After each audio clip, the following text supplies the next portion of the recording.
하나님 말씀 보시겠습니다. 하나님 말씀은 로마서 7장 1절부터 6절까지 말씀 보시겠습니다. 하나님 말씀은 로마서 7장 1절부터 6절까지 말씀, 신약성경 제 성경으로는 247페이지입니다. 신약성경 247페이지 로마서 7장 1절로 6절까지 말씀 찾으셨으면 제가 봉독하겠습니다.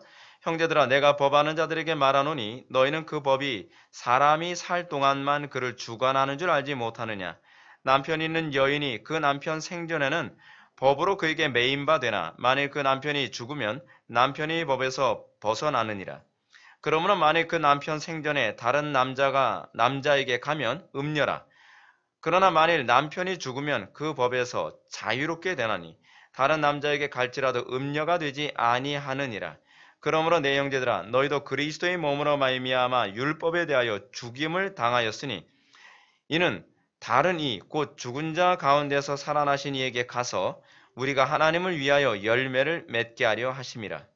우리가 육신에 있을 때에는 율법으로 말미암는 죄의 정욕이 우리 지체 중에 역사하여 우리로 사망을 위하여 열매를 맺게 하였더니 이제는 우리가 얽매였던 것에 대하여 죽었으므로 율법에서 벗어났으니 이러므로 우리가 영의 새로운 것으로 섬길 것이요 율법 조문의 묵은 것으로 아니할지니라. 아멘. 이 시간은 율법과 복음 첫 번째 강의가 되었습니다. 귀순 용사의 자유라는 제목으로 하나님 말씀 증거하도록 하겠습니다. 귀순 용사의 자유. 루터와 칼빈은 로마서를 생명의 관문이라고 보았습니다. 놀랍게도 종교개혁의 핵심에는 로마서가 있었습니다. 그리고 부흥기 때도 부흥의 핵심에는 항상 로마서가 자리를 잡고 있었습니다. 로마서는 굉장히 어려운 성경입니다.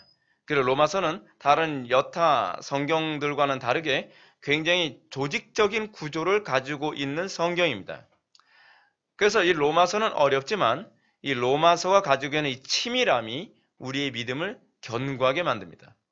로마서가 가지고 있는 이 전체적인 구조를 보게 되면 전체적인 구조 중에서 우리가 오늘 살펴보게 되는 7장 이전의 구조만 한번 살펴본다면 로마서 1장부터 4장은 하나님으로부터 오는 계시, 즉 하나님으로부터 오는 의, 그것이 바로 예수 그리스도라고 하는 이 사실을 논증하고 있습니다. 그리고 5장부터 8장까지 5장부터 8장까지가 그러니까 1장부터 여러분 8장까지가 전체적인 이 교리에 관한 얘기를 나누고요. 얘기하고 있고요. 그리고 9장부터 11장이 무슨 얘기를 하고 있냐면 그 유대인들의 구원에 관한 문제를 9장, 10장, 11장을 언급하고 있습니다. 그리고 12장부터 이 16장까지 로마서 마지막까지를 무슨 얘기를 하고 있냐면 소위 실천적인 문제, 그 교리를 이제껏 가르쳤던 그 교리를 어떻게 실천할 것인가에 관한 실천적인 문제를 사도 바울이 12장 이후로 다루고 있습니다. 그런 가운데서 1장부터 4장은 하나님으로부터 오는 계시인 예수 그리스도를 언급하고 있다면 5장부터 8장은 의롭게 된 자들에게 주는 하나님의 약속을 언급하고 있습니다. 이게 바로 5장부터 8장까지에 관한 내용이죠. 근데 우리가 지금 7장으로 들어가면서 우리가 사실은 로마서는 2장부터 쭉 강해에 들어가야 이 부분이 자연스럽게 이해가 되어지는데 이게 다이렉트로 우리가 7장을 언급하기 때문에 제가 이 구조를 언급하는 겁니다. 6장에서 언급하는 부분은 6장은 율법을 주신 이유가 무엇인가 라고 하는 부분을 우리들에게 율법을 주신 목적을 얘기해 주고 있습니다. 그리고 율법이 주신 목적은 죄와 하나님의 심판에 관해서 이것이 율법이 우리에게 얘기해 주고 있다는 것을 우리에게 얘기해 주죠. 근데 우리가 이 율법에 관한 부분을 먼저 한번 생각을 해본다면 그러니까 이 율법을 지켜서 우리가 의로워질 수가 없고 율법을 지켜서 우리가 구원을 받을 수가 없다는 것이 문제입니다. 바울이 특히 강조했던 것은 이 율법을 주신 목적에 대한 바울의 논지가 굉장히 부정적인 것을 일관하고 있다는 거예요. 아니 율법을 주신 분이 누구시죠? 하나님이시죠. 근데 하나님께서 율법을 주셨는데 바울은 그 율법에 대해서 긍정적으로 얘기하지 않아요. 이론적으로는 바울은 이런 식으로 언급하는 겁니다. 이론적으로 한다면 율법을 지킴으로 구원을 받을 수가 있어요. 이론적으로는요. 근데 문제는 이것이 이론적일 수밖에 없다는 얘기가 뭐냐면 율법을 퍼펙트하게 지킬 수 있는 사람이 없다는 것이 또 문제인 거예요. 그러면 이론과 현실에 괴리라는 것이 생기죠. 여러분, 그럼에도 불구하고 왜 어떻게 율법으로 의로워짐이라고 하는 이 부분이 가능하다고 하나님께서 말씀하시는 거죠? 이건 누구에게 해당되는 거예요? 예수님 한 분에게만 해당되는 거예요. 인류 역사상 예수 그리스도 이외의 모든 사람들은 율법으로 의로워지려고 하다가 다 실패해버리고 말았습니다. 이 말은 율법으로 이론적으로는 율법을 지킴으로 구원받는 것이 가능하지만 현실적으로 불가능하므로 우리가 이 또 다른 구원을 위해서 또 다른 길을 바라봐야 한다는 것을 우리들에게 사실은 암시해주고 있습니다. 그래서 율법은 우리에게 구원을 주시기 위한 방편이 아니에요. 그래서 율법을 갈라디아서에서 뭐라고 얘기하고 있죠? 우리를 예수 그리스도에게로 인도하는 몽학 선생이죠. 그러니까 율법의 역할은 거기까지예요. 율법의 역할은 우리가 예수 그리스도를 필요로 하는 그 필요성을 알도록 만드는 것이 율법의 궁극적 목적입니다. 그러니까 강단에서 여러분 율법을 얘기하면 될까요? 안 될까요? 얘기를 해야 돼요. 율법을 얘기하지 않으면 사람들이 그리스도를 필요로 하질 않아요. 그리스도를 붙잡아야 되는 당위성, 그리고 그리스도를 어떻게 붙잡아야 되는지를 전혀 알 수가 없어요. 율법을 얘기하지 않고 예수 그리스도를 붙잡으십시오. 예수 그리스도를 믿으면 구원받습니다. 라고 해야 되면 사람들이 납득할 수 있어요? 없어요? 내가 왜 예수님을 붙잡아야 되는데? 내가 왜 예수님께만 소망을 둬야 되는데? 이해를 할 수가 없는 거예요. 이거를 이해하게 하도록 하기 위해 전제가 무엇이냐면 율법을 강론하는 거죠. 율법을 강론함으로써 사람들이 내 힘으로는 구원받을 수 없구나. 내가 아무리 착하게 살아도 구원받을 수 없구나. 내가 아무리 종교 행위를 열심히 해도 구원받을 수 없구나. 그걸 알게 되는 거죠. 내 힘으로 아무것도 할 수 없다는 것을 인정할 때, 그러니까 여러분 예수 믿는 게요, 여러분들 굉장히 힘들어요. 여러분들 고집이 세잖아요. 고집이 세는데 이 고집을 꺾어야 비로소 그리스도를 붙잡는데, 우리는 마치 나 그리스도 붙잡지 않고 내 힘으로 구원받을 테니까 나 건드리지 마. 이게 우리들이 가지고 있는 고집이거든요. 근데 그것 때문에, 이 고집 때문에 수많은 사람들이 지옥으로 막 떨어져 가버리고 마는 겁니다. 자, 그렇다면 우리는 이제 이런 질문 또 던지게 되죠. 하나님은 지킬 수도 없는 율법을 우리에게 주시고 우리를 죄인이라고 정죄하시는 이유가 무엇인가? 그 첫 번째 이유는 율법을 통해서 우리 스스로의 힘으로 구원받을 수 없는 존재라는 걸 자각하게 하는 것. 그렇죠? 그것이 첫 번째 목적이에요. 제가 방금 말씀드렸던 것처럼. 왜냐하면 우리가 이 자각이 안 돼요. 우리는 태어날 때서부터 자꾸 어떤 착각을 하며 살아가냐면 내가 착하게 살면 구원받을 수 있을 거라 자꾸 착각을 해요. 그래서 자꾸 사람들이 이런 얘기 하잖아요. 예수 믿어야만, 믿음으로만 구원을 받는다라고 이런 얘기가 되면 이 율법의 역할을 잘 모르는 사람들이 꼭 이런 질문 던지죠. 그럼 이순신 장군님은요? 꼭 이런 얘기 나오죠. 그렇죠? 외국에서는 이런 얘기 안 해요. 왜냐하면 외국에서는 이순신 장군을 적용을 안 하니까. 근데 우리나라 사람들은 이순신 장군이 천사라고 생각하는 경향이 많이 있어요. 그냥 여러분 이렇게 생각하시면 돼요. 이순신 장군님은 나라를 구하는데 훌륭하신 분이에요. 그냥 그런 거예요. 그분이 천사는 아니에요.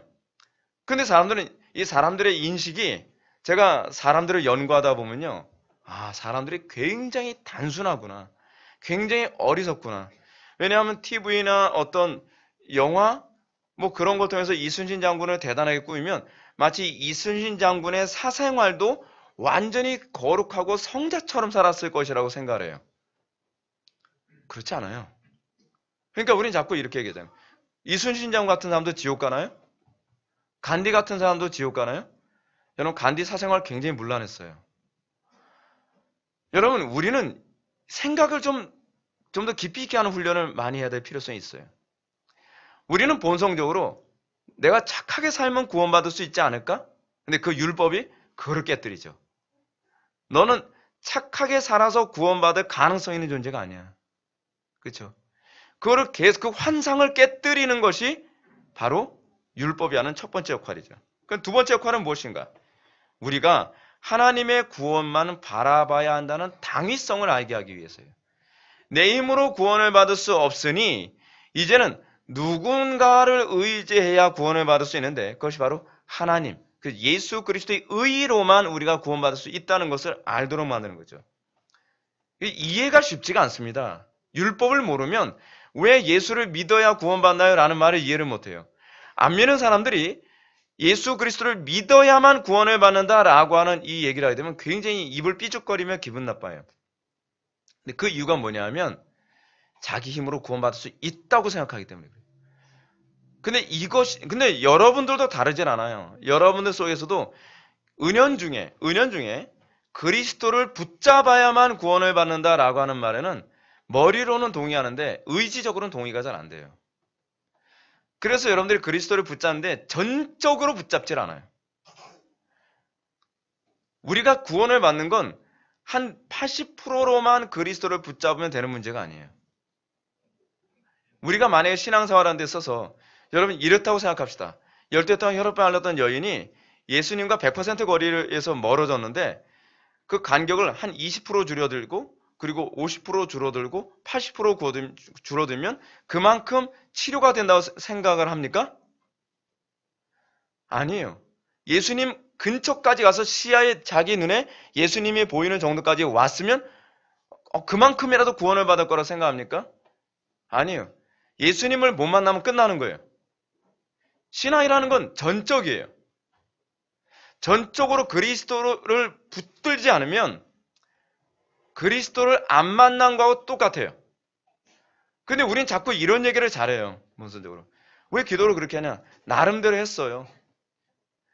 왜 주님을 의지하지 않냐? 나름대로 의지했어요. 나름대로 아무 소용이 없어요. 신앙은 믿었느냐 안 믿었느냐에 관한 문제이고 그리스도를 만났느냐 만나지 않았느냐에 관한 문제지 시도했느냐 안 했느냐에 관한 문제는 거론의 대상이 아니에요. 율법이 그래서 우리에게 요구하는 게 뭐냐면 여러분들로 하여금 전적으로 비참하게 만드는 거예요. 12해 동안 혈압병 앓았던 여인이 여러분 그 마음이 비참해지고 겸손해지기까지 몇 년 걸렸을까요? 답이 나왔죠. 12년. 그 정도로 사람들이 강팍하다는 거예요. 그 정도로 사람들이 웬만해서는 내가 당신에게 고개 숙여가면서 인생을 이렇게 살고 싶지 않습니다. 이게 전적으로 타락한 인간의 모습이거든요. 근데 율법은 그 자체로 우리들에게 이런 정죄함만 주기 위함이 아닙니다. 율법은 우리로 하여금 우리 상태가 어떤 상태인지 객관적으로 진단하게 만들기 위해서 존재합니다. 마치 우리의 질병 상태를 진단하는 리트머스 시험지와 같아요. 리트머스 시험지 어떻습니까? 여러분, 우리는 눈으로 봐서는 이 물이 중성인지 알칼리성인지 그렇지 않으면 산성인지 우리는 모르죠. 이게 바로 우리의 상태예요. 우리는 마치 투명한 물과 같아요. 그래서 우리는 겉으로만 봐서는 내가 어떤 상태인지를 알 재간이 없어요. 그래도 이 정도는 괜찮지 않나요? 근데 거기다가 여러분 이 물에다가 리트머스 시험지를 딱 집어넣으면 이게 산성인지 중성인지 알칼리성인지가 딱 드러나죠. 그게 바로 율법이 하는 일이에요. 율법이 하는 아주 중요한 역할은 바로 그겁니다. 소크라테스가 맨날 하는 얘기. 내 자신을 알라예요. 내 자신이 어떤 상태인지를 깨달을 때에 비로소 그리스도를 붙잡는 일이 시작되는 겁니다. 우리는 내가 그래도 좀 쓸만한 존재고 내가 좀 괜찮은 존재고 나는 그리스도를 붙잡지 않아도 좀 괜찮은 존재일 거라고 생각하죠. 그래서 교회 안에 나오는 복음을 듣고자 온 사람들한테 목회자가 해야 되는 일이 뭐냐 하면 기분이 확 상하게 만드는 것밖에 할 일이 없어요. 자신에 대한 자부심을 다 무너뜨리죠. 왜냐하면 그것만이 생명의 길을 찾아가도록 만드는 거죠. 마치 이게 뭐하고 똑같습니까? 무술을 나름대로 좀 한다고 하는 사람이 막 깝죽대고 막 폼 잡고 막 그럽니다. 그러면 사부가 하는 일이 무엇입니까? 사부가요. 너 제법 하는데 내가 좀 더 가르쳐 줄게. 그거 아니죠. 와봐. 오늘 한번 나하고 한번 붙어볼까? 붙어서 뭐예요? 죽사발을 만들어 버리죠. 제가 동영상 하나 좀 본 게 하나 있는데 그 쿵후의 고수라고 하는 사람이 격투기 선수하고 한번 붙었어요. 어떻게 됐을까요? 온갖 폼을 다 잡아요. 그래서 폼이 굉장히 거창해요. 근데 그 사람은 그 격투기 선수는요, 이종격 선수는 그냥 이러고 있어요. 이러고 있다가 날렸는데 코피부터 터졌어요. 보기에 너무 민망하더라고요. 예. 그 나름대로 고수라고 하는 사람인데, 그래서 그 사람이 한 2분 만인가 KO 당했어요. 그리고 나서 이 사람이 막 주변에 비난을 굉장히 많이 들었거든요. 이 중국 무술을 더럽힌 사람이다. 그래서 다시 도전했어요. 다른 격투기 선수한테. 좀 더 버텼어요. 근데 결과는 똑같았어요. 여러분, 그렇게 되면 그 사람은 어떻게 될까요? 이제까지 내가 이게 무술이 이게 아니구나. 근육만 봐서는 완전히 다 때려 부술 것 같은데 이종격투기 선수한테 그냥 무참하게 무너져 버린 거예요. 여러분, 사실은 거기서부터 신앙이 시작돼요. 율법은요, 마치 이종격투기 선수 같아요. 우리는 나름대로 무술 좀 한다라고 막 생각을 하는데 이종격투기 선수가 막 인정사정 없거든요. 이 사람은 처음 막 이러고 있는데 폼 잡고 있는데 몇 대 맞고 나니까 그 다음부터 이게 들어가요. 네. 무술? 그런 거 없어요. 그래서 자기의 비참함을 느끼죠. 굉장히 비참해 보이는 모습. 근데 아픈데 우리는 거기서부터 예수 믿는 게 시작돼요. 내가 그리스도를 붙잡지 않고는 소용이 없구나. 나는 아무것도 아니었구나. 내가 여러분 10년, 20년 신앙의 수련? 아무짝에 쓸모없습니다. 내가 평생 그래도 내가 도덕적으로 내가 수련했는데 아무짝에 쓸모없어요. 마치 이종격투기 선수 같은 율법에게 한순간에 가늠한 자라고 그냥 한 대 맞고 도둑질한 사람이라고 한 대 맞고 불법하는 사람이라고 한 대 맞고 죄인이라고 하는 것을 자각하게 만드는 몇 가지 카운터 펀치를 맞고 나면 내 힘으로는 구원받을 수 없는 존재구나. 비참해지는 거죠. 비참해지는 거예요. 난 그래도 도덕적이라고 생각하는데 어떤 하나의 문제 앞에서 나의 부도덕함이 만방에 다 드러나고 무너졌을 때 그때 비로소 나는 의롭지 않구나 라고 하는 걸 자각하게 만들죠. 근데 율법이 이 펀치가 바로 그런 펀치예요. 여러분, 북한 사람들 한번 생각해 봅시다.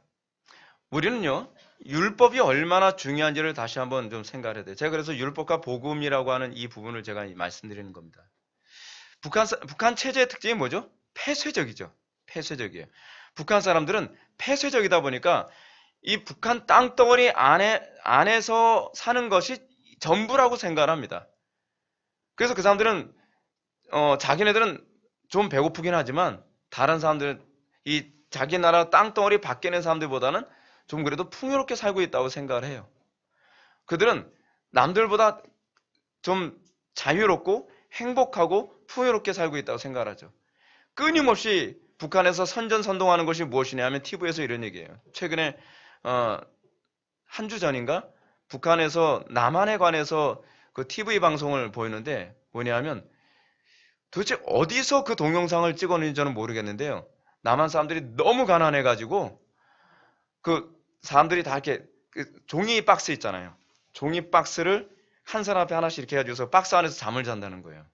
박스 이렇게 해서 세우는 거예요. 라면 박스보다 한 2배 정도, 한 3배 정도 큰 데에서 다 이렇게 굉장히 꾀지지하고 옷도 거의 더러워서 말도 할 수 없는 그 노숙자도 우리나라에 그런 노숙자가 없거든요. 도대체 어디서 찍은 사진인지 모르겠는데 이게 남한 사람이라고. 그러니까 막 북한 사람 해방시켜야 돼. 민중해방.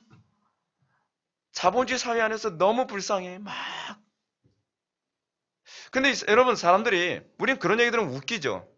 아니에요. 그 사람들이 심각해요. 근데 율법이 하는 일이 그거죠.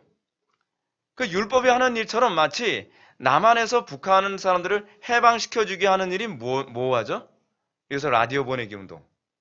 그리고 한국 드라마 보내기 운동. 그렇지 않으면 때로는 한국에서 북한에다 삐라도 보내기도 하고 그러지 않습니까?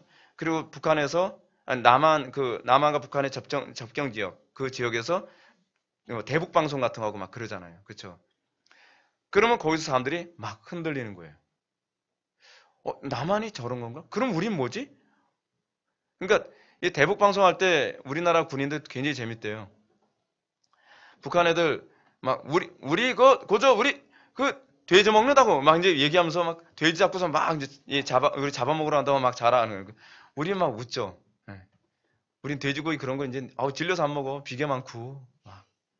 그래서 걔네들한테 막 농담 따먹게 하고 막 그렇게 얘기하면서 걔네들한테 그 북한 사람들이 제일 깜짝 놀란 게 뭐냐면 야 니네들 그거 아니? 내일 그 저녁 때 몇 시쯤서부터 비 온대. 그러면 거저 거짓말하지 말라.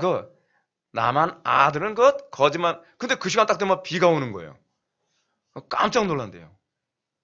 어떻게 나만 아들은 그걸 알지? 근데 우린 일기예보를 아는 거잖아요. 근데 그런 거 통해서 충격을 받죠. 우린 충격이 아니죠. 충격이 아니죠. 여러분 이게 뭡니까? 그들이 비교 대상이 없을 때는 자기네들이 자유로운 존재라고 생각을 했고 비교 대상이 없을 때는 자기네들이 가장 행복한 존재라고 생각을 하는데 소위 비교 대상, 근데 그 비교 대상이 절대적인 비교 대상이죠. 그게 뭐예요? 그게 율법이거든요. 율법이라고 하는 절대적인 비교 대상이 나타나면 그때 비로소 뭐예요? 비참해지는 거죠. 북한 사람들이 남한 실상을 알게 될 때 비참해져요. 이게 뭐지? 우린 도대체 뭐 하는 거지? 우린 이제껏 뭐 하면서 살았지? 여러분들이 복음 듣게 되면서, 여러분들이 설교 듣게 되면서 여러분들이 느끼게 되는 게 뭡니까? 내가 이제껏 신앙생활 헛한 거 아니야? 내가 이제껏 신앙생활 뭐 한 거지? 근데 율법이 하는 일이 그거예요. 율법이 하는 일이. 그 비참함을 깨닫게 되면서 비로소 어떻게 해요? 나 다시 시작해야 되겠다. 그렇게 되는 거죠. 율법은 우리 인간들이 죄와 사망의 지배에서 노예 생활하는 것에 만족하는 것이 정당하지 않다는 사실을 폭로합니다. 율법은 북한 사람들이 스스로 자유인이라고 생각하는 것과 같은 그 상태 속에서 사실은 너희들은 자유인이 아니야 라고 하는 걸 폭로하고 있는 거죠. 여러분, 죄 가운데 빠져 사는 그 사람들, 친구들 같은데 제가 전도할 때 걔들은 자기가 죄 가운데 사는 것이 이게 자유라고 생각을 해요. 그렇죠? 자기가 간음하고 도둑질하고 음란하게 살고 막 그런 나는 자유롭게 살고 싶어. 동성애할 자유를 줘. 그리고 간음할 자유를 줘. 그 점점 우리나라에서 간통죄도 없애버렸잖아요. 죄 지을 자유를 달라요. 여러분 근데 그게 죄 지을 자유가 자유냔 말이에요. 아니죠. 죄를 지는 것은 뭐예요? 노예 생활이죠. 근데 율법이 그걸 폭로하는 거예요. 니네들 자유라고 생각하는 그것이 바로 노예 생활이야 라고 얘기하는 거죠. 너희들이 그 죄를 짓는 그 삶, 그것이 바로 노예 생활이야. 너희들이 불경건한 생활하는 거. 여러분 간혹 가다가 사람들이 이런 얘기합니다. 왜 회복의 교회는 자유를 안 주지? 왜 그 고개 끄덕거리면 여러분 가슴 아파요. 그래서 그 타이밍이 아니에요. 예. 정지하지 마세요. 예. 예. 무슨 얘기하려고 했어요? 여러분 우리가 이 회복의 교회에서 주일 성수하는 거, 그리고 기도 생활하는 거, 예? 그리고 우리 경건 생활하는 거에 관해서 제가 이렇게 강조하게 되면 이게는 자유가 없다는 거예요. 근데 여러분 이게 자유예요. 여러분들이 하나님을 경외하지 않고 여러분들이 죄 가운데 살아가는 그 삶을 살아가는 것이 이게 여러분 자유가 아니에요. 속고 있는 거라는 거죠. 제가 율법을 통해서 여러분들에게 끊임없이 얘기하는 게 무엇입니까? 여러분들은 지금 노예 상태에 있다는 거예요. 그것을 자유라고 생각하지 말라는 거예요. 그게 바로 억압이요 자유가 아닌 상태라는 것이죠. 율법은 우리에게 그걸 얘기합니다. 여러분 1983년 2월 25일 무슨 일이 있었을까요? 제 생일 아니에요. 2월 25일 날 전 아직까지 기억나요. 그 이웅평 씨라는 사람이 공군 중위인데 그 사람이 비행기 타고서 귀순했어요. 난리 났었어요. 막 사이렌 울리고 비행기에서 북한에서 막 폭격하러 온 줄 알고. 근데 그 사람이 미국기를 타고서 남한에 딱 도달해가지고서 이웅평 씨가 비행기에서 딱 내리자마자 그때 대한민국 만세 그랬던가? 그러면서 남한에 귀순을 했거든요. 근데 그 사람한테 이제 인터뷰를 한 거예요. 우리나라에서 처음이거든요. 비행기 타고 귀순했다는 건 최초인 거예요. 그걸 통해서 북한이 어떤 전투기를 타고 있는지를 우리가 또 볼 수 있는 기회가 됐었어요. 근데 이웅평 씨한테 당시 당신이 귀순을 결심하게 된 이유가 무엇입니까? 라고 물어보니까 남한 방송이 그 결정적인 역할을 했다 그럽니다. 남한 방송을 들으면서 자신이 북한에 사는 것이 결코 정상적인 삶이 아니라 지옥의 삶이라는 걸 알았다는 거예요. 여러분, 북한에서요, 여러분 대위 정도면 굉장히 하이 클래스입니다. 근데 이 사람이 남한 방송을 들으면서 알게 된 게, 난 자유로운 삶을 살고 있다고 생각했는데 알고 보니까 자유로운 삶이 아니라 억압과 지옥 같은 삶을 살고 있었구나라는 걸 알게 됐다는 겁니다. 근데 그가 남한 방송을 듣기 전에는 자기 자신이 그래도 행복하고 만족스러운 삶을 살고 있다고 생각한 것이죠. 이게 정상적인 삶이라고 생각을 하는 거예요. 여러분, 오늘날 여러분 어떻습니까? 여러분들이 우리 교회 나오기 전에 많은 사람들이 이런 얘기합니다. 정상적인 신앙생활. 주일날 낮 예배 한번 딱 예배하고, 그리고 세상 사람들처럼 똑같이 술 마시고 담배 피고, 그리고 불법 저지르고 뭐 이렇게 사는 것이 정상적인 그냥 그리스도인 아닌가? 그래서 보편적이고 정상적인 삶이라고 생각하죠. 근데 우리 교회 왔을 때 여러분 어때요? 여러분 우리 교회 왔을 때 여러분들 힘들어하는 이유가 있어요. 왜냐하면 우리나라가 너무 부패했는데 율법의 기준이 부패한 상태에서 좀 맞춰주는 것이 아니라 강단에서는요 항상 절대 기준이에요. 많이 타락했어도 절대 기준이고 덜 타락했어도 절대 기준으로 얘기해요. 그러니까 얼마나 힘듭니까? 이 얘기 먼 데서 다시 돌아오려고 하니까요. 그러면서 어떤 생각이 납니까? 여러분들 우리 교회에서 신앙생활 하면서 이게 정상적인 것이 아니구나라는 것을 깨닫게 되죠. 이게 이웅평 씨가 깨닫게 된 겁니다. 그래서 율법은 우리에게 이런 역할을 합니다. 마치 사탄의 나라에서 우리를 하나님의 나라로 귀순하게 만드는 역할. 이것이 율법의 역할이에요. 율법의 역할. 근데 귀순을 독려하는 율법을 우리가 듣기만 하고요. 그 율법이 우리의 선망의 대상으로 멈춰버리면 어떻게 되죠? 맨날 괴로운 거예요. 맨날 괴로운 거예요. 나만의 삶은 좋을 텐데. 그래, 이것이 지옥인데. 이거 자유가 아닌데. 그러면서 용기가 없어가지고 귀순을 못해요. 그럼 어떻게 하죠? 둘 사이에 껴가지고 이도 저도 아닌, 아예 몰랐을 때는 김일성, 김정일, 김정은한테 충성을 다하면서 사는 것이 이것이 행보인 줄 알고 그냥 살았는데 이것이 아니라는 걸 알기도 했는데 그렇다고 해서 체제를 바꾸러 남한으로 오지도 않으니 마음은 저쪽에 오른데 몸은 이쪽에 있고 마음은 이쪽에 있는데 소위 통치는 누구의 통치를 받아요? 북한 체제의 통치를 받고 있단 말이에요. 괴롭지 않습니까? 율법을 듣기만 하고 이 회개하지 않는 사람의 특징이 뭐냐면 이런 갈등이 심해지는 거예요. 이렇게 영적 귀순을 뒤로 미루는 사람은 현재의 삶에 더 큰 불만과 갈등과 괴로움만 느낄 뿐입니다. 여전히 사단의 통치 아래 있으니까요. 그렇다고 그렇게 사라지는 것도 아니고 그렇잖아요. 그러나 대북 방송을 듣고 귀순을 하면 그 사람은 더 이상 남한 방송으로 인해서 갈등하지 않죠. 그래, 그래, 그거 사실이야, 그죠. 그렇게 되는 거죠. 여러분, 남한 방송에 갈등하지 않는, 남한 방송을 듣는 것이 자기에게 고통과 괴로움이 되지 않는 유일한 방법은 체제를 바꾸는 거예요. 통치를 바꾸는 거예요. 북한의 통치 안에서 여러분 남한 방송을 들으면 이건 더 지옥이에요. 더 지옥. 근데 그런 상태에서 남한으로 딱 귀순하고 나면 그 방송은 이제는 더 이상 나한테 고통을 주지 않죠.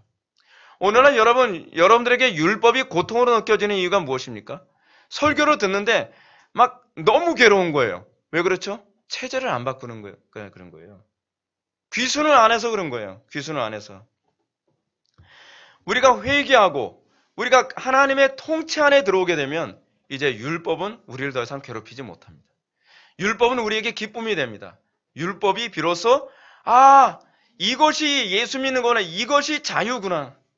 진리를 알지니 진리가 너희를 자유롭게 하리라 라고 하는 이 말이 비로소 머리가 아니라 전인격적으로 납득되어져 가는 거죠. 바울은 사탄의 나라에서 하나님의 나라로 귀순하는 행위로서 율법의 주관으로부터 해방하는 방법을 알려주고자 합니다. 따라서 본문 1절은 법적인 원리를 통해서 율법으로 해방하는 원리를 제공하죠. 1절 말씀 다 같이 읽겠습니다. 시작.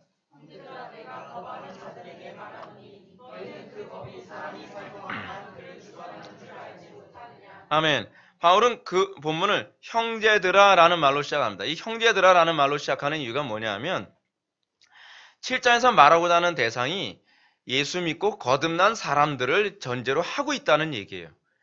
그래서 대부분의 보수주의 신학자들은 로마서 7장에 나오는 특히 오라 곤고한 사람이다 이로다 이 사마의 몸에서 누가 나를 건져내랴 라고 하는 이 고백이 거듭난 성도들 그리고 바울 자신의 고백이기도 하다라고 이렇게 해석을 합니다.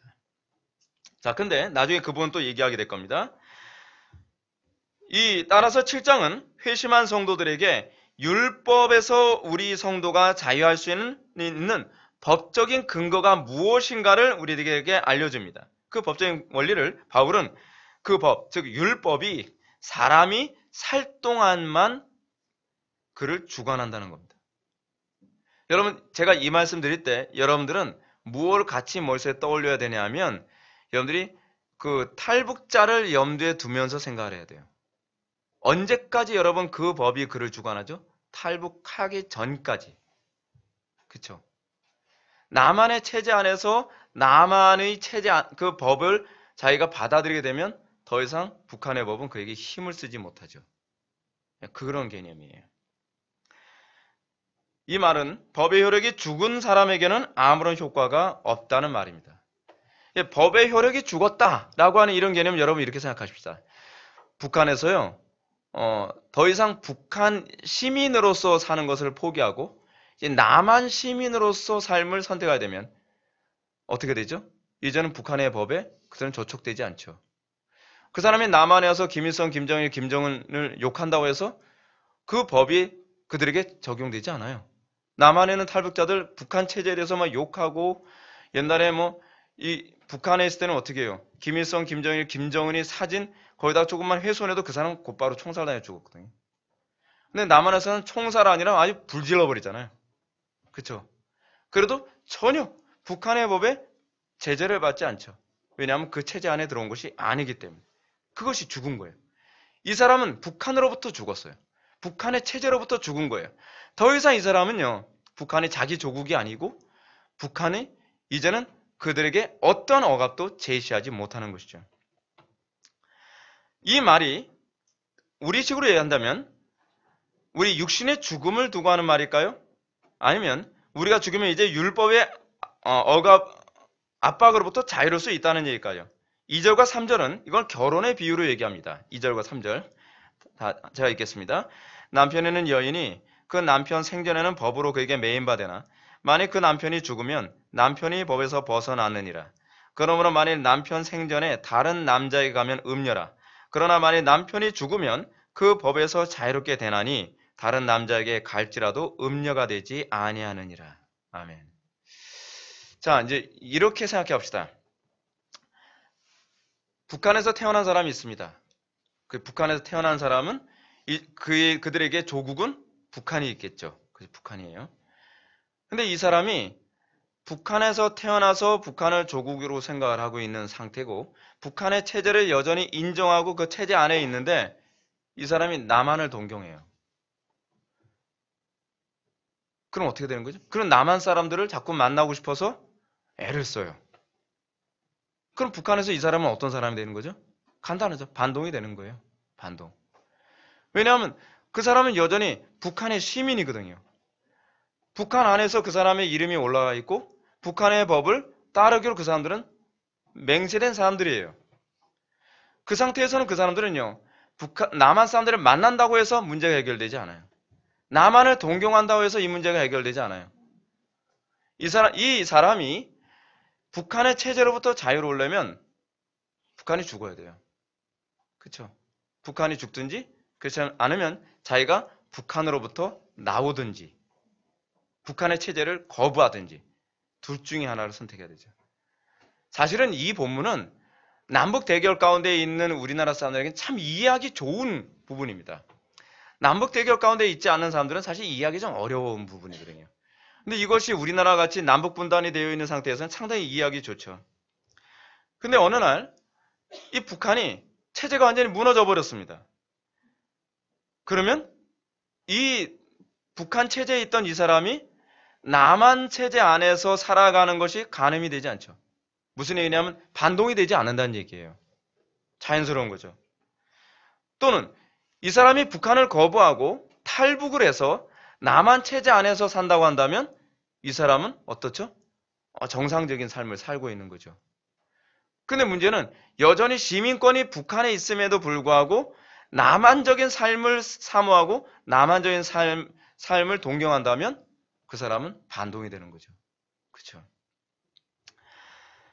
자, 근데 이 사람이 탈북했다고 칩시다. 이것을 오늘 바울은 본문에서 율법과 연관시켜서 얘기합니다. 4절 말씀 다 같이 읽어보시겠습니까? 시작.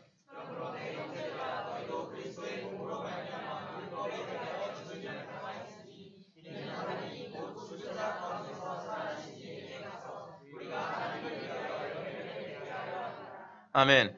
바울은 지금 결혼법을 통하여서 율법을 설명하고 있습니다. 바울은 그리스도의 몸으로 말미암아 우리가 율법에 대하여 죽임을 당했다라고 얘기합니다. 그러니까 바꿔서 얘기한다면 결혼법으로 얘기한다면 율법에 의하면 남편이 살아있는 상태에서 이혼해가지고 다른 남자와 결혼하면 어떻게 되죠? 간음이 되는 거예요. 그러니까 이런 식하고 똑같죠. 북한 체제가 여전히 살아있는 상태에서 탈북을 해가지고 남한에 있게 되면 북한에서 봤을 땐 뭐가 돼요? 그건 간음이에요. 거의 그런 개념이에요. 그래서 지금 남한에 있는 탈북자들 중에 상당수의 사람들이 여전히 북한에 의해서 암살당해서 죽기도 하고 고통당하기도 하고 그렇죠. 왜냐하면 그 체제가 아직 살아있기 때문에 그래요. 근데 이거 율법적 개념을 다시 얘기합시다. 남편이 아주 난폭한 남편이 살아있는데 살아있음에도 불구하고 난 당신하고 더 이상 못 살겠어 해가지고 이혼해서 다른 남자하고 결혼하게 되면 이거는 음부라 간음한 여자가 된다는 것이죠. 근데 이 여자가 합법적으로 이 다른 남자와 결혼하려면 어떻게 돼요? 남편이 죽어야 된다는 거예요. 죽어야 되면서 독살하면 안 되겠죠. 예, 그냥 자연상 그렇게 돼야 돼요. 자, 근데 여기서 우리가 4절을 보면 우리 3절에서는 폭군 남편이 죽었으므로 여인이 남편의 폭력과 공포로부터 해방되었다라고 말한다고 한다면 여기서는 정반대로 여인이 죽은 것으로 표현됩니다. 그 이유는 남편으로 표현된 율법이 죽을 수 없기 때문이에요. 제가 아까 여러분한테 이런 말씀 드렸어요. 북한 체제가 무너지지 않는 상태에서 남한의 시민으로 살아가는 방법이 뭐가 있을까요? 탈북밖에 없어요. 근데 탈북하려면 어떻게 되죠? 내가 죽을 각오를 해야 돼요. 북한이 죽으면 내가 죽을 각오 안 해도 남한의 시민으로 살아갈 수 있죠. 근데 북한이 안 죽는다면 내가 죽음을 각오해야 돼요. 그거 같은 개념이에요.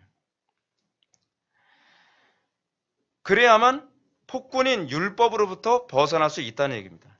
근데 우리가 죽은 그 근거를 바울은 이렇게 얘기합니다. 그리스도의 몸으로 말미암아 율법에 대하여 죽임을 당하였으니 라고 말합니다.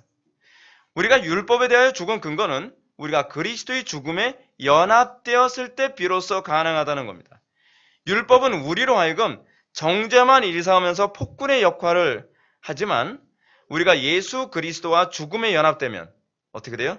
비로소 법적으로 죽은 게 된다는 거예요. 무슨 얘기냐면 탈북자가 나 죽을 각오하고 탈북하겠어. 그래서 죽을 각오하고 탈북해서 남한에 왔단 말이에요. 근데 여러분 그렇게 죽을 각오하고 넘어온 사람들은요. 북한에서 아무리 협박을 하고 그래도 죽일 테면 죽여라요. 그 사람들 무섭습니다. 어차피 거기서 죽은 몸이라고 생각을 하는 거예요. 북한에서 이래도 죽고 저래도 죽어서 나 탈북했는데 남한에서 죽더라도 나는 내가 할 소리는 다 하고 죽겠다는 거예요. 여러분 정말 이해하기 너무 쉽지 않습니까? 이게 지금 우리나라의 분단의 아픔이긴 하지만 이것이 북한 사람들의 그 소위 귀순, 소위 제가 전향이라는 말도 사용했는데 전향하는 자들에게 나타나는 모습이 이거죠. 그러면 우리가 그리스도의 죽음에 연합된 것에 대해서 한 가지 이해해야 될 것이 있습니다. 우리가 그리스도와 죽음에 연합되어 있다는 것은 우리가 개인적으로 그분의 삶에 연합되어 그분의 죽으심에 그분의 몸으로 연합되었다는 것을 의미합니다. 잘 들어보세요. 이거 굉장히 중요한 개념입니다. 탈북자들이 탈북해서 죽을 각오하고 이 땅에 넘어올 때는 목표가 뭐죠? 나만의 삶에 연합되는 겁니다. 그걸 위해서 그들은 죽음에 연합되는 거예요. 여러분, 우리가 예수 그리스도의 죽음에 연합됐다라고 했을 때 그 죽음에 연합되는 목적이 뭐냐면 우리가 그리스도의 삶이 좋아서예요. 그리스도의 삶이 아름다워서 그 삶에 연합되기 위해서란 말이에요. 근데 우리는 내가 예수를 믿었다고 하면서 나 죽었다고만 얘기하면서 그리스도의 거룩하고 아름다운 삶에 연합하는 데는 별로 관심이 없죠. 제가 어저께 우리 아이들하고 크림슨 타이드라고 하는 그 1996년도 영화인가? 그 영화를 봤습니다. 굉장히 교훈적인 내용이 많이 있어서 그 영화를 봤어요. 근데 거기서 그 던젤 워싱턴이라고 하는 흑인 배우가 있는데 그 흑인 배우가 부함장으로 나옵니다. 그리고 그 진 해크만이 거기서 함장으로 나와요. 근데 진 해크만이 함장이 판단을 잘못했거든요. 판단을 잘못했는데 부함장이 나는 당신의 판단에 동의할 수 없습니다. 라고 하면서 함장과 부함장이 다퉈요. 근데 함장이 뭐 하려고 했냐면 지금 상황이 안 좋은데 핵미사일을 눌러야 된다는 거예요. ICBM을. 근데 이 부함장은 그거 누르면 안 된다는 거예요. 원칙에 어긋난다는 거예요. 이 사람은 원칙에 충실하게 살아가는 거예요. 근데 그걸 지켜내기 위해서 온갖 고통, 감금, 그리고 폭력을 시달려가면서 그것을 지켜내는 거예요. 여러분, 그 모습 보면서 제가 뭘 느꼈는지 아세요? 야, 닮고 싶다. 고난이 오더라도 진리를 지켜내고 옳음을 지켜내기 위해서 저렇게 고통을 감수할 수 있는 그 모습. 그러면서 함장이 부함장한테 열쇠를 달라는 거예요. 그 핵미사일 쏠려면은 열쇠를 꽂아서 돌려야 이게 핵미사일이 날아가거든요. 근데 열쇠를 달라는 거예요. 그러면서 줄 수 없다 그러니까 곧바로 주먹으로 얼굴을 두 방 날려요. 그래서 입술에서 피가 납니다. 근데 이 사람이 그 가운데서 주머니에서 그 열쇠를 딱 꺼내요.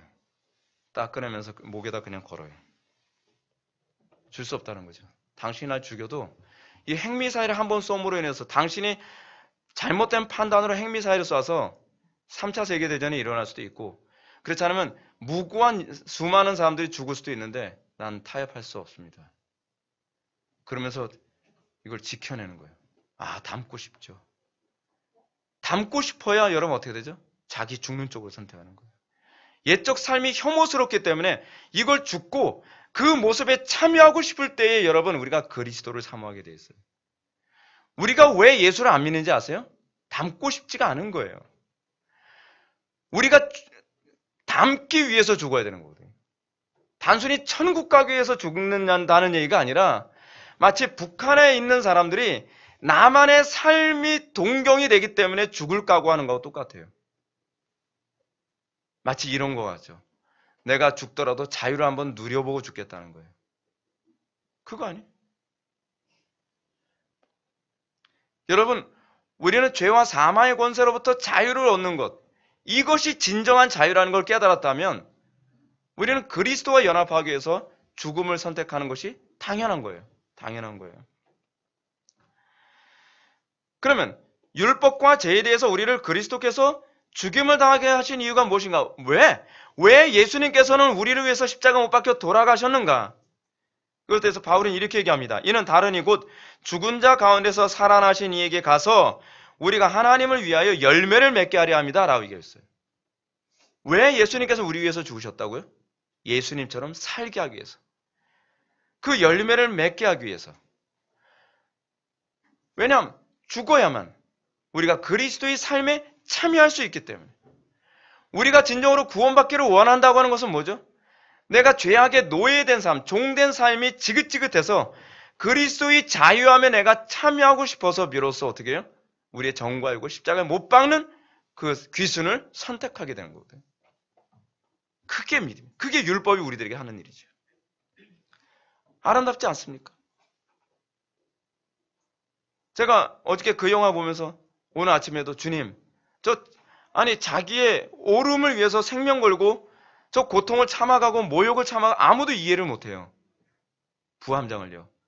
그래도 지켜내고 그래서 결국 3차 세계대전이 일어나는 걸 막았는데 하나님, 나 하나님 자녀인데 나에게도 진리를 타협하지 않고 끝까지 인내할 수 있는 저 모습 갖게 해주십시오.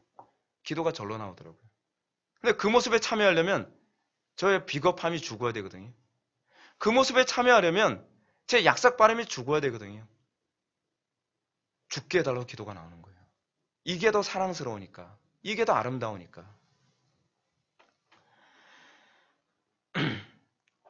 여러분, 한 여인이 다른 남자와 재혼을 한다고 하는 이 설정 가운데서 바울은 얘기합니다. 왜 재혼을 할까요? 이유가 뭘까요? 재혼의 목적은 결혼한 삶을 위해서요. 내가 새 남편과의 그 아름다운 삶을 위해서 재혼을 추구하는 거거든요. 그 남편에게 아무런 매력도 느끼지 않는다고 한다면, 그 남자에게 아무런 매력도 느끼지 않는데 또 폭군 같은 남편하고 결혼하겠습니까? 아니잖아요. 폭군 같은 남편과의 삶이 지긋지긋해서 이제는 자상하고 그리고 아름다운 인격을 가진 그 남자와 새로운 결혼 생활을 하기 위해서 사실 결혼하는 거 아닙니까? 구원이 그거예요. 구원이. 옛적 삶이 여전히 좋은데 지옥 가는 게 두려워서 예수 믿는 거 아니에요. 우리가 그리스도와 연합했다. 이걸 다른 말로 그리스도와 결혼했다라고 구약에서는 그런 표현을 많이 사용하거든요. 결혼의 개념으로 많이 얘기하죠. 우리는 그리스도와 결혼한 거예요. 그리스도와 연합한 거예요. 왜냐하면 그리스도와의 삶이 너무나 동경이 됐기 때문에 그래요. 간혹 가다가 이런 경우가 있습니다. 남편이 너무 폭압적이고 잔인하고 막 의처증에 심하게 고통받는 그런 여자들 어떻게 생각하죠? 아, 저런 남자하고 한번 살아보면 좋지 않을까? 우리가 그리스도를 사모하는 게 그거예요. 이 땅에서의 삶이 너무 이 더럽고 추한 삶이 지긋지긋하니까 그리스도와 연합해서 그 아름다운 삶을 한 번이라도 살아봤으면 좋겠다라고 하는 거. 그래서 우리의 정과 악을 십자가에 못 박고 귀순을 선택하게 되는 것이죠.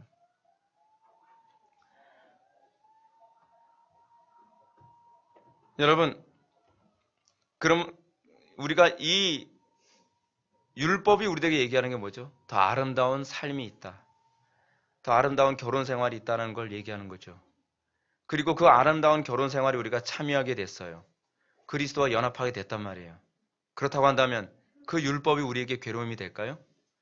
왜냐하면 그 율법이 나의 현재 결혼 생활을 설명해주고 있는데 왜 그 율법이 우리에게 괴롭겠습니까? 그렇잖아요? 그 율법이 나로 하여금 내 남편을 어떻게 기쁘게 해줄 수 있는가를 설명해 주겠는데 율법이 왜 괴롭냔 말이에요. 우리가 예수를 믿는다면서 아, 목사님 너무 율법주의적인 것 같아요. 당신이 복음을 모르는군요. 복음은 율법주의보다 더 엄격한 율법을 우리에게 얘기하고 있습니다. 왜죠? 과거에 우리가 예수 믿기 전에 율법은 죄인이라는 걸 폭로하는 수준으로 그치지만 내가 예수를 믿고 난 이후의 율법은 어떻게 해야 내가 사랑하는 남편을 더 기쁘게 해줄 수 있을까를 가르쳐주고 있어요. 그래서 나는 그 율법이 즐거워요. 그래서 주야로 그 율법을 묵상하게 되죠. 그래서 예수를 믿는 자에게 있어서의 율법은 열매의 근거가 돼요. 열매가 뭐죠? 율법을 지키는 것이죠. 바울이 얘기하는 이 열매라고 하는 것이 바로 그 아니에요. 그리스도 안에서 그 열매를 맺게 하려 함이라. 우리가 예수를 믿는 목적은 그리스도 안에서의 그 열매를 사모했고 이제는 그 열매를 맺는 것을 위해서 기뻐하는 거예요. 그것 때문에 예수를 믿게 된 거거든요. 내가 예수 믿으면 나도 저렇게 살 수 있나요? 나도 예수 믿으면 이전의 죄에 노예된 삶에서 해방될 수 있나요? 율법을 이제 준행할 수 있는 그래서 사랑은 율법의 완성이다라고 얘기하는 거죠. 예수를 믿음이 율법을 폐기시키지 않죠. 바울이 뭐라고 얘기합니까? 율법을 폐하게 하는 전혀 그렇지 않다라고 얘기합니다. 오히려 율법을 어떻게 해요? 더 견고히 한다고 얘기합니다. 왜요? 우리가 예수님을 사랑하기 전에는 그 율법이 예수님을 사랑해야 한다라고 강요하는 것으로 우리를 고통스럽게 했지만 왜냐하면 나는 지금 예수님을 사랑하지 않고 있거든요. 그렇죠? 근데 우리가 예수님을 사랑하고 난 이후서부터는 이제는 그 율법이 나에게 그 사랑을 강요하는 것이 아니라 사랑을 설명해주고 있단 말이에요. 그래서 복음은 사랑으로 설명이 되는 거예요. 구약에서 율법은 뭐였죠? 구약에서 율법은 죽음이고 심판으로 설명되지만 신약에서 율법은 사랑이요 복음으로 이해되는 거예요. 사랑 성도 여러분. 귀순 용사들이 귀순했습니다. 근데 어떤 사람은 나만의 삶에 대한 동경이 없어요. 그 사람은 귀순했는데 여전히 북한의 체제가 더 좋은 거예요. 그럼 그 사람 여러분 귀순했다고 얘기합니까? 우리는 뭐라고 얘기하죠? 간첩이라고 얘기하죠. 간첩. 마치 예수를 믿는다고 하면서 여전히 그리스도를 기쁘게 하는데 관심이 없어요. 여전히 그리스도를 사랑하는데 관심이 없어요. 여전히 율법이 나에겐 진절머리가 나요. 이놈의 이 율법이라는 것이 없어졌으면 좋겠어. 라고 하는 마음이 변하지 않아요. 그건 간첩이죠. 간첩 아닙니까?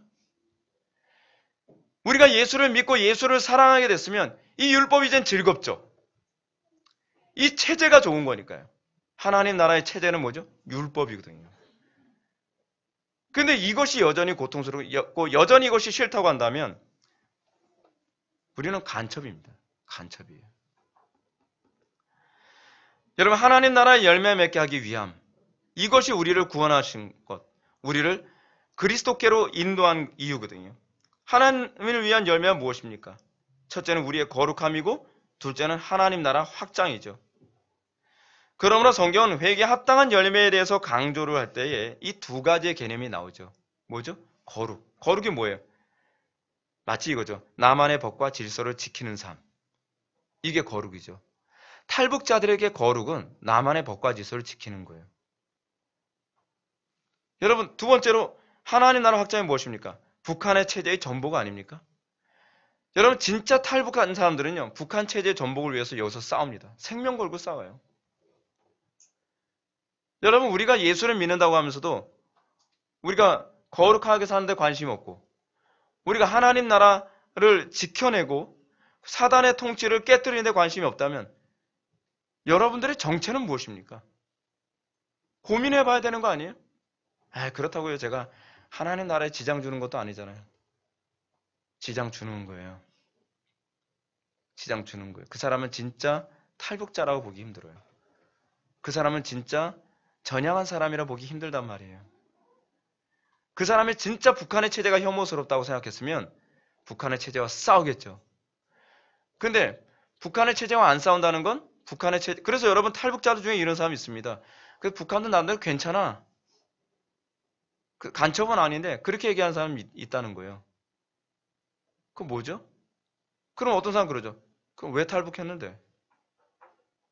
이유인즉슨 난 거기서 탈북 안 하면 죽게 생겨서 탈북했다는 거예요. 상황이 안 좋아서. 북한이 싫어서 탈북한 것이 아니라 여건상 내가 지금 탈북하지 않으면 정치적으로 몰려서 죽게 생겨서 탈북했다는 거예요. 여러분, 그 사람들은 어떻게 행동하는지 아십니까? 남한의 체제에서 보수가 정권을 잡으면 보수 체제에서 따라다니다가 좌익이 정권을 잡으면 좌익 체제로 곧바로 그냥 전향해버려요.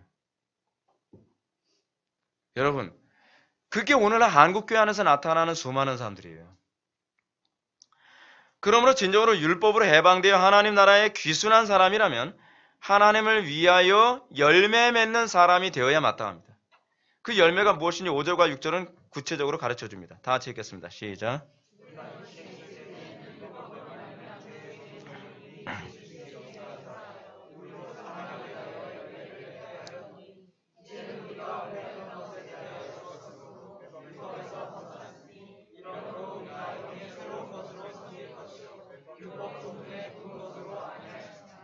아멘. 여러분, 우리가 육신에 있을 때라고 하는 건 뭘 얘기하는 걸까요? 죄의 정욕에 의해 사망을 위해서 열매를 맺게 되었을 때, 그거 얘기했죠. 탈북자 개념으로 얘기합시다. 이게 훨씬 이해하기 쉬워요. 우리가 육체의 정욕이 있을 때, 정욕 가운데 있을 때, 사망을 위하여 열매를 맺었다. 육체의 정욕 가운데 있었다라고 하는 얘기를 이렇게 이해하면 좋습니다. 북한의 체제에 동의했을 때, 그렇죠? 사망을 위하여 열매를 맺었다. 북한을 위해서 열매를 맺었다라는 개념으로 이해하면 아주 이해하기 쉽습니다. 여러분, 우리가 예수를 믿기 전에 우리는 누구를 위해서 열매를 맺는 삶을 살죠? 사실은 마귀와 사단을 위해서 열매를 맺는 삶을 살았습니다. 우리의 육신의 어떤 욕망이라고 하는 것은요, 우리가 육신 가운데 있는 것은 항상 마귀를 즐겁게 하고 마귀를 만족스럽게 하는 것이죠. 근데 바울이 6절로 들어오면서 이렇게 얘기합니다. 이제는 이라는 단어를 사용합니다. 전환이죠. 즉 과거의 육신에 있을 때와는 다르게 지금 로마 성도들은 얽매였던 것에 대해서 죽었으므로 율법에서 벗어났다고 얘기합니다. 북한의 체제로부터 벗어났으므로 그런 얘기죠. 그래서 율법에서 벗어났다라는 얘기가 무슨 얘기죠? 율법을 안 지켜도 된다는 얘기가 아니라 이제는 더 이상 율법이 너희들에게 괴로움이 아니라 즐거움이 됐다라는 얘기죠. 마치 북한의 체제로 다시 한번 얘기합시다. 우리가 탈북자들이 북한의 체제에서 죽게 되면 남한의 체제는 이제는 그들에게 뭐가 되죠? 즐거움이 되죠. 그렇죠? 그거와 동일한 개념입니다. 자, 그렇다고 한다면 귀순하였기 때문에 이제는 어떤 삶을 살죠? 여러분, 남한에서 귀순자를 받아들일 때 그들에게 기대하는 게 무엇이죠? 남한을 위해서 사는 사람이 되는 거죠. 그렇죠? 그 사람이 탈북했다고 얘기하는데 여전히 북한을 위해서 살기를 우리 기대합니까?